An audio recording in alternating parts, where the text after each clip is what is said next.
গল্পের নাম পিশাচ সাধনার ফল। কলকাতার কাছেই এক পুরনো গ্রাম, ঘন জঙ্গল আর পরিত্যক্ত শানে ঘেরা। গ্রামের লোকেরা জায়গাটাকে এড়িয়ে চলত, কারণ বহু বছর আগে সেখানে বাস করত এক তান্ত্রিক। নাম তার অঘরী নীলকান্ত। নীলকান্ত সাধারণ তান্ত্রিক ছিল না, তার একটাই লক্ষ্য ছিল পিশাচ সাধনা করে অমরত্ব লাভ করা। গ্রামের কেউ তাকে পছন্দ করত না, কিন্তু ভয় পেত সবাই। রাতের অন্ধকার নামলেই শান থেকে অদ্ভুত মন্ত্রোচ্চারণ আর করুণ চিৎকার শোনা যেত। লোকমুখে শোনা যায় নীলকান্ত একসময় ছিল সাধারণ ব্রাহ্মণ পরিবারের ছেলে, কিন্তু ক্ষমতার লোভে সে তন্ত্রমন্ত্রের পথে পা বাড়ায়। ধীরে ধীরে সে মানুষের সংস্পর্শ ত্যাগ করে শানেই বাসা বাঁধে। মৃতদেহ, হাড়গোড় আর রক্ত এই সবই হয়ে ওঠে তার সাধনার উপকরণ। একদিন গ্রামে গুজব ছড়িয়ে পড়ে নীলকান্ত নাকি পিশাচ সাধনা শুরু করেছে। এই সাধনা নাকি সবচেয়ে ভয়ঙ্কর। সফল হলে মানুষ পিশাচের মতো শক্তি পায়, কিন্তু ব্যর্থ হলে মৃত্যু নিশ্চিত, এবং মৃত্যু হয় ভয়াবহ। তবুও নীলকান্ত থামেনি। এক অমাবস্যার রাতে যখন আকাশে একটুও চাঁদের আলো নেই, তখনই শুরু হলো তার সাধনা। শানের মাঝখানে সে একটি বৃত্ত আঁকল মানব রক্ত দিয়ে। চারপাশে সাজানো ছিল খুলি, পচা মাংস আর জ্বলন্ত প্রদীপ। নীলকান্ত নিজের শরীর কেটে রক্ত ঢালতে লাগলো সেই বৃত্তে। তারপর শুরু করল মন্ত্রপাঠ। ওম ক্ষুদ্রায় পিশাচায় নমঃ। তার গলা ক্রমশ বদলে যাচ্ছিল, যেন আর মানুষের গলা নয়, কিছু একটা ভয়ঙ্কর জিনিস তার মধ্যে ঢুকে পড়ছে।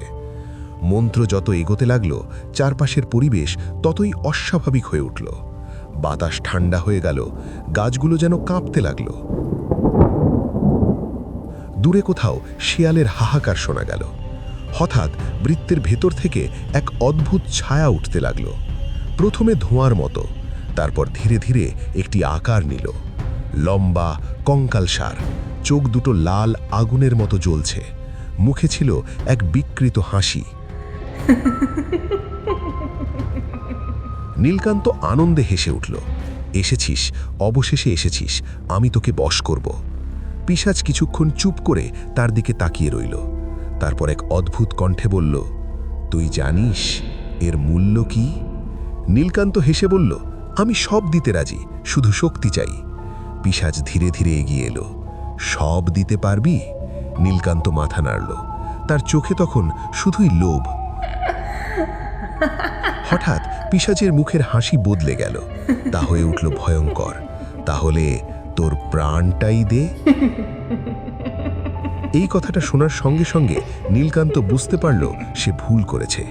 সে পালাতে চাইল, কিন্তু তখন অনেক দেরি হয়ে গেছে। বৃত্তের ভেতর তার পা যেন আটকে গেছে।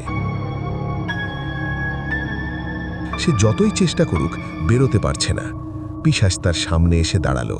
তার লাল চোখ দুটো যেন নীলকান্তের আত্মার ভেতর ঢুকে যাচ্ছে। তুই আমাকে ডেকেছিস, এখন তুই আমার। নীলকান্ত চিৎকার করে উঠল, না, আমি তোকে বশ করতে চেয়েছিলাম। পিশাচ হেসে উঠল, মানুষ, তুই কখনো পিশাচকে বশ করতে পারিস না, পিশাচই তোকে বশ করে। এরপর যা ঘটল তা কোনো মানুষ সহ্য করতে পারবে না।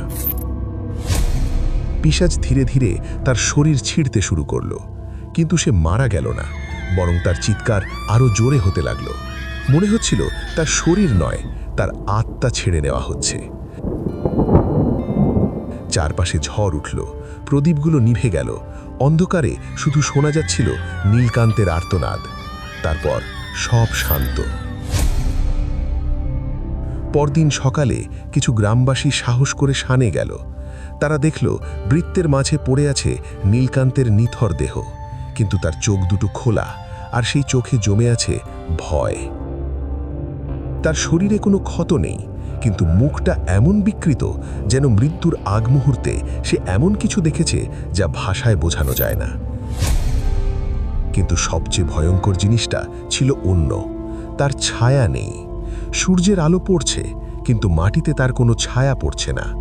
গ্রামের লোকেরা বুঝে গেল নীলকান্ত শুধু মারা যায়নি, তার আত্মা কোথাও আটকে গেছে। সেই দিন থেকে শানটা আরও ভয়ঙ্কর হয়ে ওঠে। রাতে কেউ গেলে শোনা যায় মন্ত্রপাঠ। কখনো কখনো দেখা যায় একটা ছায়া দাঁড়িয়ে আছে বৃত্তের মাঝে, চোখ দুটো জ্বলছে, মুখে এক বিকৃত হাসি। লোকেরা বলে ওটা নীলকান্ত নয়, ওটা সেই পিশাচ যে এখনো অপেক্ষা করছে আরেকজন লোভী মানুষের জন্য।